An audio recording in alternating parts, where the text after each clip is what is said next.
आइए बच्चों, आप लोगों को नमस्कार। आपका आपके अपने YouTube channel NCERT math success classes पर स्वागत है। तो देखिए बच्चों, हम लोग कक्षा 12 के मैथ और 3D चैप्टर को लेकर उसी के क्रम में एक्सरसाइज 11.2 के क्वेश्चन नंबर 10 यानी कि मोस्ट इम्पॉर्टेंट क्वेश्चन को आज के वीडियो में समझने का प्रयास करेंगे।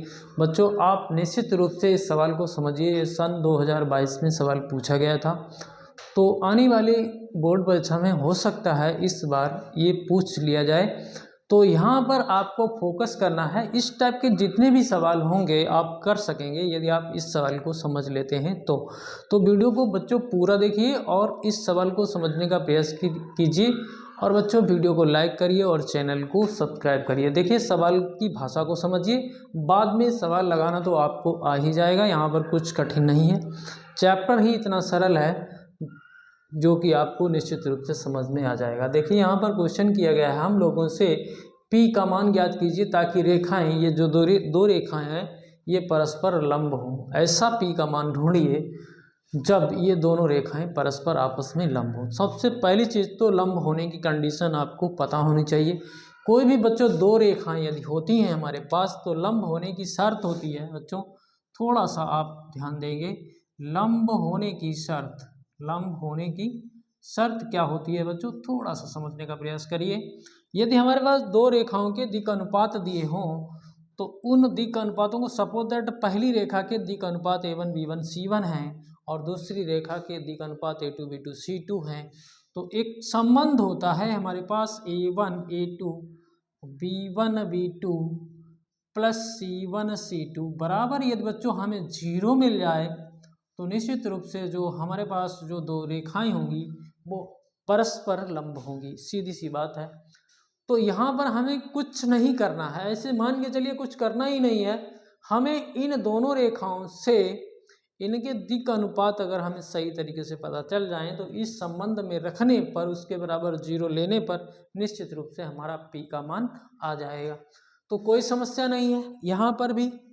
और हम लोग 3D चैप्टर को पढ़ रहे हैं क्योंकि यहाँ पर कुछ चीज़ें आपने समझी भी होंगी, अगर नहीं समझी हैं तो यहाँ समझने का प्रयास करिए। कोई भी रेखा होती है बच्चों, ये जो समीकरण है हमारे पास, ये कार्तीय समीकरण है। इस रेखा में आपको होता क्या है, जैसे भी कोई भी रेखा, सपोज दैट ये x माइनस x1 बटे a होता है, y माइनस y1 बटे b होता है और z माइनस z1 बटे c होता है। किसी भी रेखा में बच्चों ये जो नीचे जो दिए रहते हैं हमारे पास जो मान होते हैं ये उस रेखा के दिक् अनुपात होते हैं। और यहाँ पर जो हमारे पास होते हैं x1 y1 z1, ये बच्चों वो रेखा उस बिंदु से गुजरती है, उस बिंदु के पॉइंट होते हैं।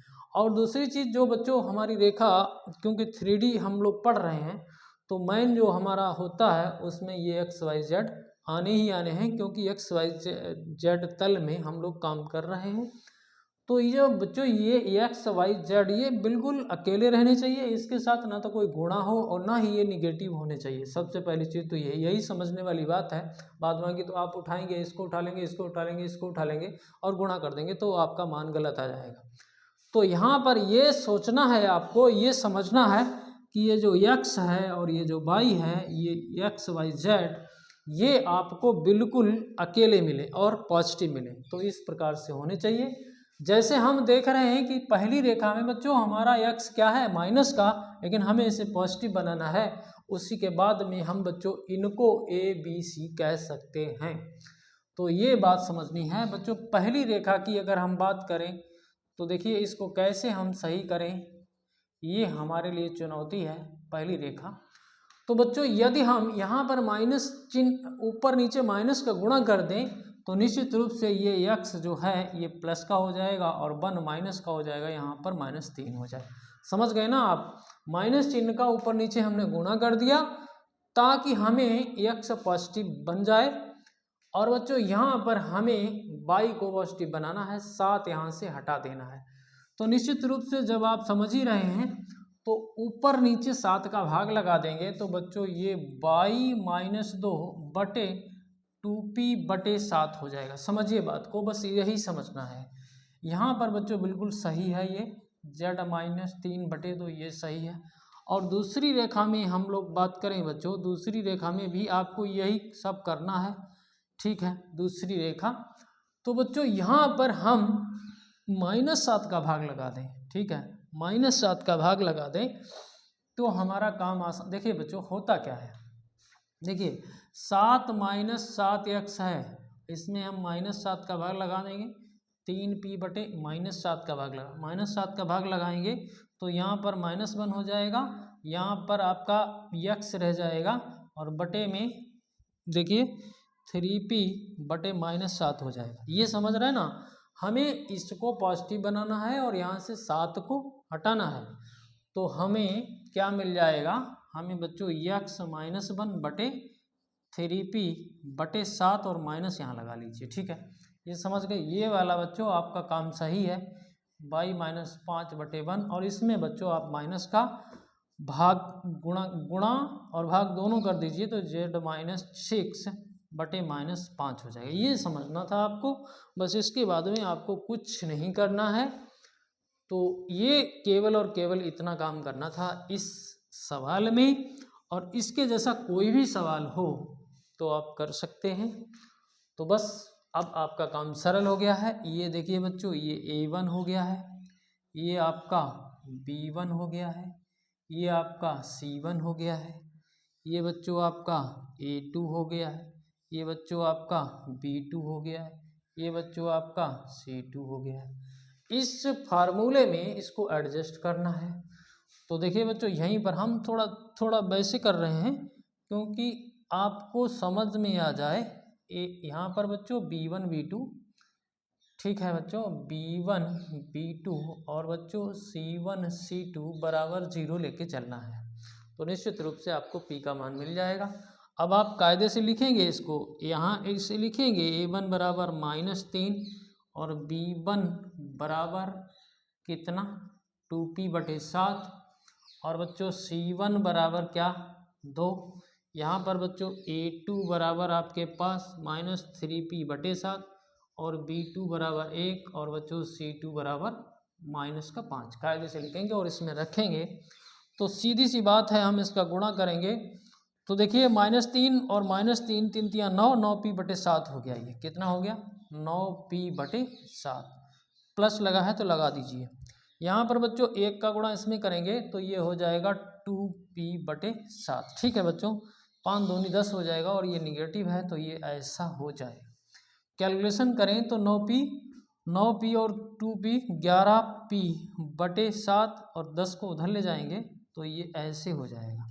7 को उधर गुणा कर दें तो 11p बराबर 70 हो जाएगा। p बराबर अगर हम मान निकालें तो 70 बटे 11 हमारा आंसर हो गया है, ठीक है बच्चों। ये केवल सवाल समझने वाला था, तो इससे ज़्यादा कठिन सवाल नहीं आ सकता। तो बस एक सवाल समझिए, 10 सवाल और 20 सवाल 100 सवाल जो भी हैं आप खुद से करने का प्रयास करेंगे। तो बच्चों एक क्वेश्चन इसी के जैसा हम लोग करते हैं, अगला क्वेश्चन। तो ये निश्चित रूप से आपके समझ में आया होगा। यदि समझ में आया हो तो फिर वीडियो को लाइक तो ज़रूर ही कर दें। और बच्चों आगे देखते हैं, अगला क्वेश्चन भी कुछ ऐसा ही है।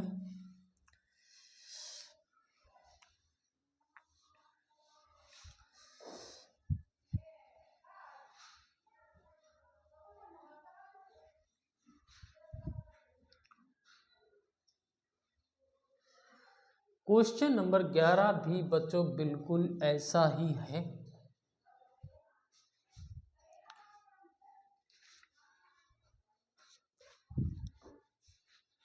यहाँ पर आपको बच्चों दिखाना है, दिखाइए कि रेखाएं, दिखाइए कि रेखाएं क्या है, x -5 बटे 7 y +2 बटे -5 है बच्चों, -5। बच्चों अगला जो है यहाँ पर z बटे 1 है। और बच्चों और जो हमारे पास जो दूसरी रेखा है बच्चों, बड़ी सरल रेखा है, x बटे 1 y बटे 2 और z बटे 3। हमें ये दिखाना है कि ये जो दोनों रेखाएं हैं ये बच्चों परस्पर लंब हैं। ये हमें यहाँ पर इनको दिखाना है, यहाँ पर कोई मान नहीं निकालना है। तो समझने का प्रयास करिए, लंब होने की शर्त यही है, यहाँ पर कोई समस्या नहीं। और रेखाएं हमारी जो बच्चों एकदम फिट फाट हैं, ये सब सीधे सीधे मान रखे हैं, यहाँ पर कोई समस्या नहीं। तो पहली रेखा के दिक् अनुपात की बात करें बच्चों, पहली रेखा के दिक् अनुपात की बात करें बच्चों, तो हम इसको कैसे देखिए, A1 बराबर आपका 7 है और B1 बराबर बच्चों आपका 5 है और C1 बराबर 1 है। दूसरी रेखा में हम लोग देखें तो इसमें भी बच्चों दूसरी रेखा में के दिक् अनुपात की बात करें तो बिल्कुल सेम, कुछ नहीं इधर उधर करना है। तो हम कह सकते हैं A2 बराबर कितना है 1 और सरल सा B2 बराबर 2 और C2 बराबर 3। और हमारे पास लंब होने की शर्त यह है, तो इसी में हम लोग अपना काम कर लेते हैं। तो देखिए बच्चों, जीरो निकाल के दिखाना है, ठीक है, जीरो लेके नहीं चलना है। तो देखिए बच्चों, 7 एकम 7 हो जाएगा, 7 गुणे 1 7 एकम 7 और 5 प्लस 5, इसमें माइनस भी है, ठीक है, -5 गुणे 2। यहाँ पर बच्चों 1 गुणे 3, तो देखिए ये 7 हो गया, ये 10 हो गया, ये 3 हो गया, तो ये 10 हो गया, ये 10 - 10 ये बराबर 0 हो गया। तो इस कंडीशन को फुलफिल कर रही हैं हमारी ये जो दोनों रेखाएं, इनके दिक् अनुपात। तो इसका मतलब हुआ बच्चों, इसका अर्थ हुआ क्या, इसका अर्थ है कि दोनों रेखाएं परस्पर लंब हैं, ठीक है बच्चों। और बच्चों यहाँ तक आप समझते रहिए और चैनल को सब्सक्राइब करिए, बेल आइकन प्रेस करिए, ऑल पर सेट कर लीजिए। एक जो टॉपिक बचा है बच्चों अगला हमारा इस एक्सरसाइज में, वो टॉपिक है न्यूनतम दूरी का, उसको हम लोग अगले वीडियो में कवर कर लेंगे। आज के लिए सिर्फ इतना ही, धन्यवाद, जय हिंद, जय भारत।